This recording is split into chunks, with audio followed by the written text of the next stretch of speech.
Hey folks, this is Rhykker with the Diablo 3 patch 2.4.2 Barbarian build guide that's currently performing pretty well on the public test realm. This is an update to the Might of the Earth build. We covered an older version of this build back in patch 2.4 in our Leapquake Barbarian video, and for the most part the playstyle is still the same, except we're making use of a new item introduced in patch 2.4.2. You can check out that video for more information on the Leapquake barb build, because we're not going to do a complete breakdown in this video, because this was recorded on the public test realm and things are still subject to change. However, do check back in the future when patch 2.4.2 goes live for the optimum gear, skills, and stats that you want on your gear. For those of you already familiar with the Leapquake barb, we'll go over first what changes there are. And that will be that you're swapping out Dread Iron for the Girdle of Giants, which has been given as a legendary power. Seismic Slam increases earthquake damage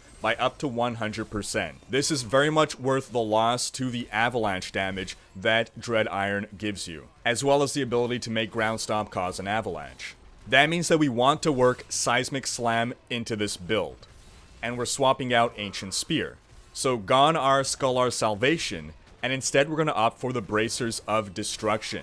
This lets Seismic Slam deal more damage. Apart from that, you've got your pretty basic Leapquake barb setup. You need the full 6 pieces of Might of the Earth. To quickly go over the set bonuses, for every 30 Fury that you spend with an attack, you reduce the cooldown of Earthquake, Leap, and Ground Stomp by 1 second. 4-piece, every time you leap, you cause an earthquake where you land, thus Leapquake. You also gain the effect of the Iron Impact rune, and the rune's effect is buffed. Basically, this means that jumping around makes us tougher, and you don't want to go too long without jumping around. Every few seconds, start leaping. 6-piece increases the damage of Earthquake, Leap, Ground Stomp, and Seismic Slam.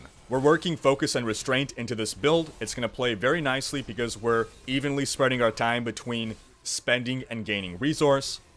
So we should be able to maintain 100% uptime on these buffs.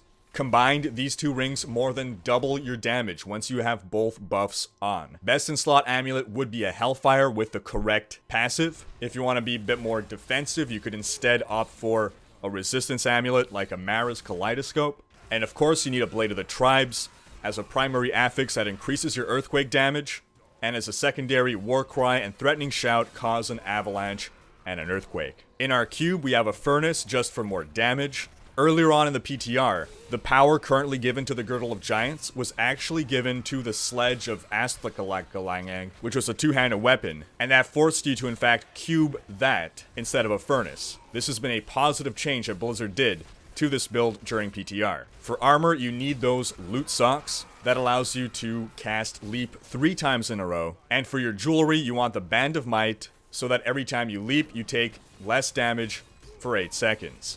All the more reason to be jumping around all the time. You'll note that in my gear, I have all diamonds. Cooldown reduction is very important to this build.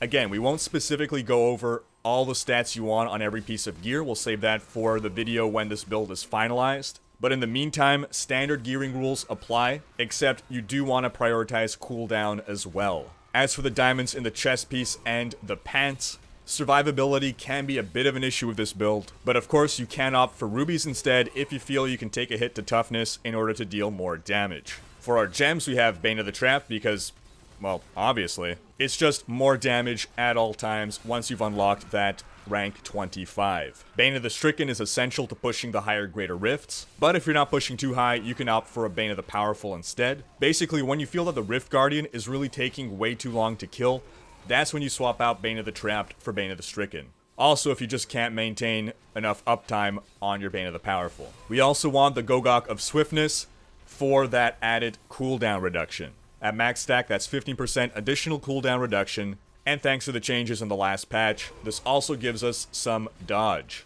This is a physical build, so you will want to be speccing towards physical damage. One thing I will note about the affixes you want on your gear, I've got Life per Fury spent on my Girdle of Giants, as well as on my Blade of the Tribes, or at least I did until I was having a little bit of difficulty pushing. When I rolled off the Life per Fury spent for Vitality, I was actually able to push a little further, but it means that using your Seismic Slam no longer functions as a mini healing potion. You're sacrificing sustain for the ability to not insta-die.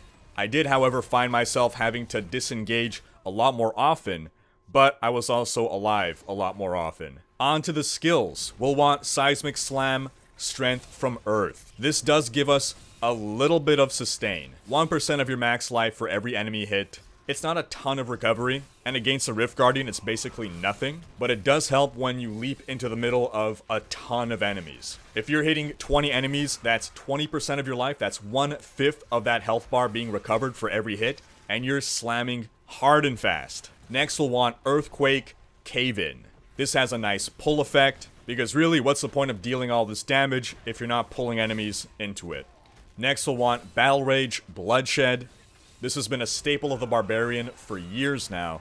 It's a flat damage increase, just remember to keep it up. It really does add a lot more damage, so try to train yourself to never let that buff drop. Next we want Leap, Death from Above. Again, we automatically have Iron Impact, which gives us a toughness buff, but Death from Above stuns enemies once you land into the midst of them.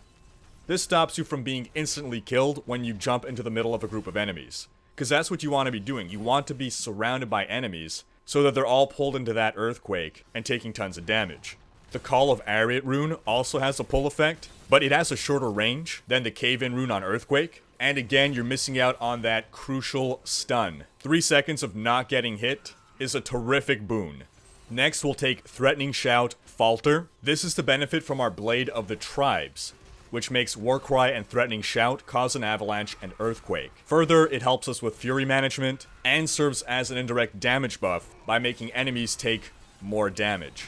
Lastly, we have Wrath of the Berserker, Insanity. You're really working on cooldown reduction to try to maintain as much uptime on this skill as possible. While in Wrath of the Berserker form, you're dealing a ton more damage, particularly thanks to the Insanity rune, coupled with that latent 10% increased critical hit chance. But it also gives you some dodge chance, increasing your survivability as well. And that move speed is always welcome. Now another option is to go with Warcry instead.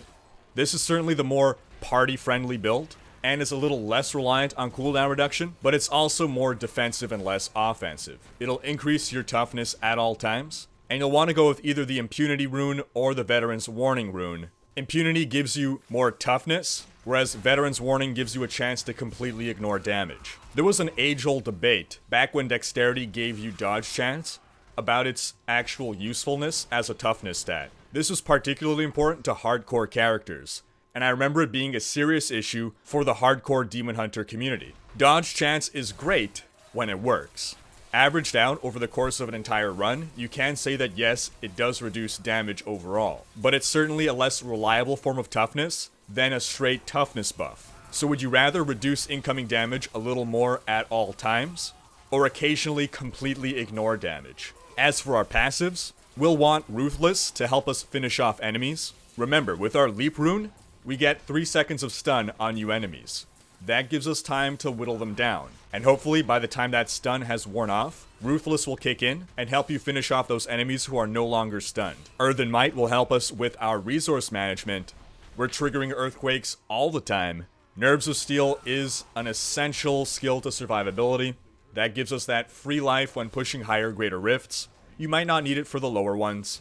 Boon of Bolcathos is essential if you're taking Wrath of the Berserker. And lastly, with your Hellfire Amulet, you'll also want the Rampage skill. This gives us a nice damage buff. If you don't have a Hellfire, and you're going for Warcry instead of Berserker, you can swap out Boon of Bolcathos for Rampage. Otherwise, if you're keeping Berserker, you might want to forego Rampage. Specifically, Rampage will not be helping you all that much against Rift Guardians. And that wraps up this build. Again, we're still early in the PTR, and likely to see many more changes, but I suspect we won't be seeing this build nerfed. If anything, we might see some slight buffs, or some slight alterations, but overall, I feel that this build is probably in roughly the place we'll be seeing it when it goes live. There might be some optimizations made, but I don't think Blizzard will be changing any of the relevant skills or items.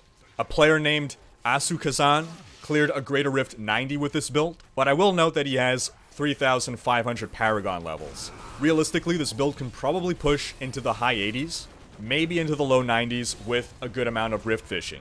Is this build gonna overtake the current top Barbarian build in patch 2.4.1? Probably not, but it certainly is a fun alternative that is still strong enough for most people. That wraps up this guide. Thanks for watching. Leave a comment letting me know your thoughts on this build and what kind of Barbarian you like to run with. Check out these other videos and subscribe to join Rhykker's Raiders to be alerted when my next Diablo guide goes live.